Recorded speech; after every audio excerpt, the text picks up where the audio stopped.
আসসালামু আলাইকুম। আমি বাপ্পি খান। আমি আবারও আজকে হাজির হয়েছি আপনাদের সামনে আমাদের অতৃপ্ত আত্মার নতুন একটি গল্প নিয়ে। আমাদের আজকের গল্পটি রুদ্র নামের এক ভদ্রলোক আমাদেরকে পাঠিয়েছেন। যদিও এটা তার জীবনের সাথে ঘটে যাওয়া বাস্তব একটি ঘটনা। তিনি আমাদের পেজে মেইল করেছেন গল্পটি। আমরা তার অনুরোধে আজকের গল্পটি দিয়ে শুরু করছি আমাদের পর্বটি। চলুন কথা না বাড়িয়ে শুরু করা যাক আজকের গল্পটি। শিউলি গ্রামটা চারিদিকে বাঁশঝাড়ে ঘেরা। সন্ধ্যা নামলেই বাঁশপাতার শাঁসা শব্দ যেন হাড় গিলে হাসি শোনায়। গ্রামের শেষ প্রান্তে একটা বিশাল তেঁতুল গাছ দাঁড়িয়ে আছে, যার ডালে শুকনো দড়ির মতো ঝুলে থাকে লম্বা শিকড়। গ্রামবাসীরা বলে ওখানেই অশরীরীয় আত্মা জেগে ওঠে। গাছের গোড়ায় গেলেই নাকি কানে ভেসে আসে মৃত মানুষের কান্না।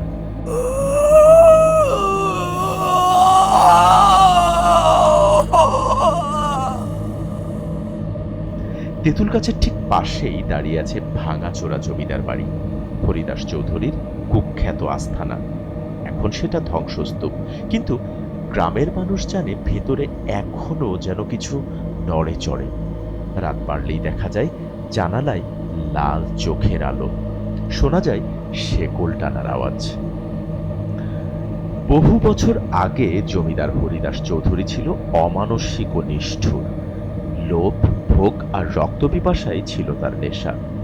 বিশ্বাস করা হয় যে তান্ত্রিক সাধনার নামে সে মানুষ বলি দিত বাঁশঝাড়ে আর তেঁতুল গাছের নিচে। বন্দী মানুষদের শেকল দিয়ে বেঁধে রাখত গোপন কক্ষে, আর পূর্ণিমার রাতে সে তাদের রক্তপান করত।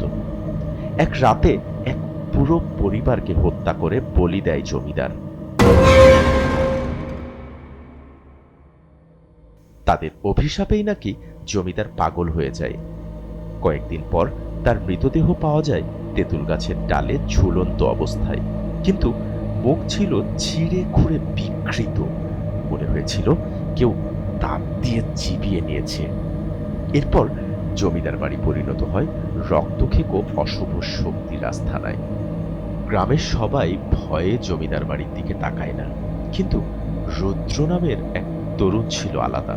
তার বাবা অদ্ভুতভাবে নিখোঁজ হয়েছিল বহু বছর আগে।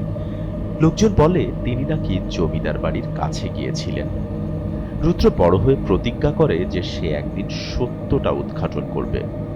রুদ্র সাহসী হলেও একা এগোতে পারছিল না, তাই সে খুঁজে বের করল অচেনা এক তান্ত্রিককে, যার নাম কালীচরণ। কালীচরণকে গ্রামের বাইরে শ্মশানের কাছে সবাই ভয় করত। লোকটা কালো ধুতি পরে, হাতে খুলির মালা ঝুলিয়ে রাখত, তার চোখে যেন দাউ দাউ করে আগুন জ্বলত। রুদ্র যখন কালীচরণকে সাহায্যের জন্য অনুরোধ করল, তান্ত্রিক ভ্রকুচকে বলল, এই বাড়ি শুধু ভুতুড়ে নয়, এখানে আছে অভিশপ্ত বংশধরের অভিশাপ। হরিদাস চৌধুরীর রক্ত এখনো শুকায়নি, তার বংশধরেরা লুকিয়ে আছে, আর প্রতি পূর্ণিমায় তাদের শরীরে ভর করে রাক্ষসেরা।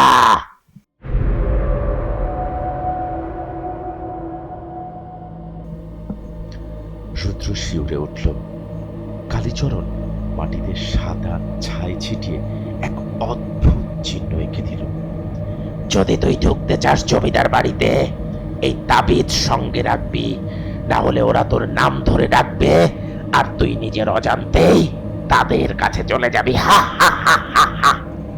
সন্ধ্যা নামতেই রুদ্র আর কালীচরণ জমিদার বাড়ির ফটকের সামনে দাঁড়ালো। বাতাস হঠাৎ শীতল হয়ে গেল। বাঁশঝাড়ে অদ্ভুত ছায়ারা নড়ে উঠল। তারা ভেতরে ঢুকতেই ভাঙা দেওয়াল জুড়ে আঁকি বুকি লেখা দেখা গেল রক্তের মতো দাগে। হঠাৎ ঘরের অন্ধকার থেকে বেরিয়ে এলো এক লম্বা ছায়া।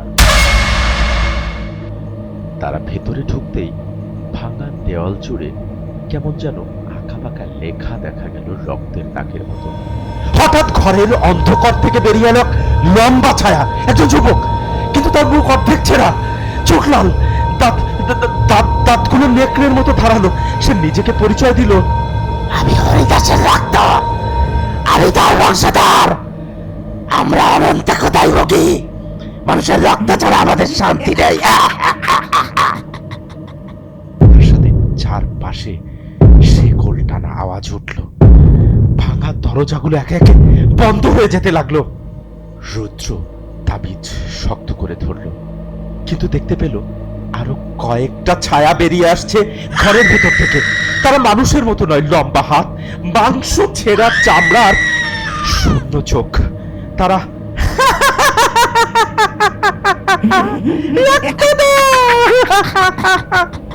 এভাবে হেসে উঠল। হঠাৎ তেঁতুল গাছের দিক থেকে বাজ পড়ল, আর বাড়ির ভেতরের অশরীরীয় ভিড় করে জমল। মনে হলো পুরো বাড়িটা রক্তের গন্ধে যেন ভিজে গেছে। কালীচরণ মন্ত্র পড়তে শুরু করলো।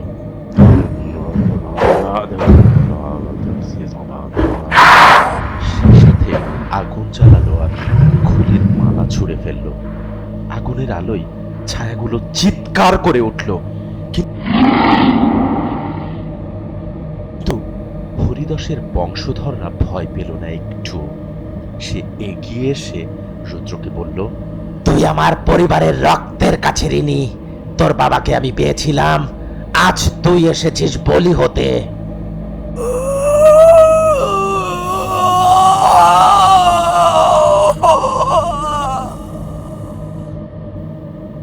রুদ্র ভয় পেয়েও হাল ছাড়ল না। তার হাতে থাকা তাবিজ হঠাৎ জ্বলে উঠল,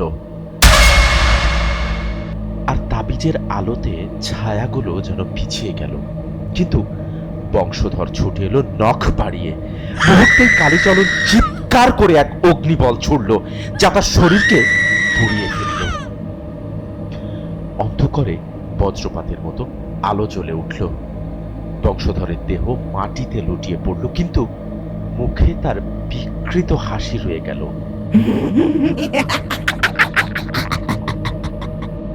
সে ফিসফিস করে বলল, আমরা শেষ হইনি, রক্ত আমাদের আবার ফিরিয়ে আনবে।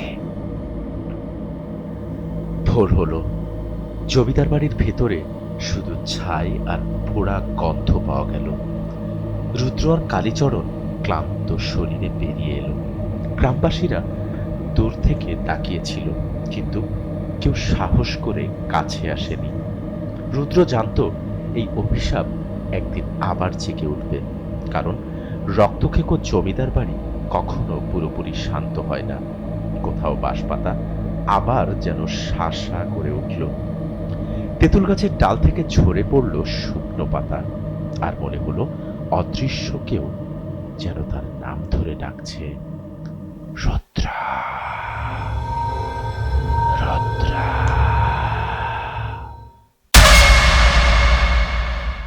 সুপ্রিয় দর্শক, এই ছিল আজকের মতো।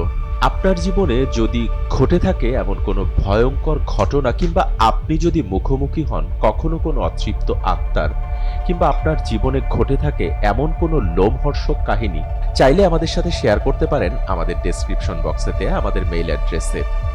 আজ এ পর্যন্তই। সবাই ভালো থাকবেন, সুস্থ থাকবেন আর নিরাপদে থাকবেন। আল্লাহ হাফেজ।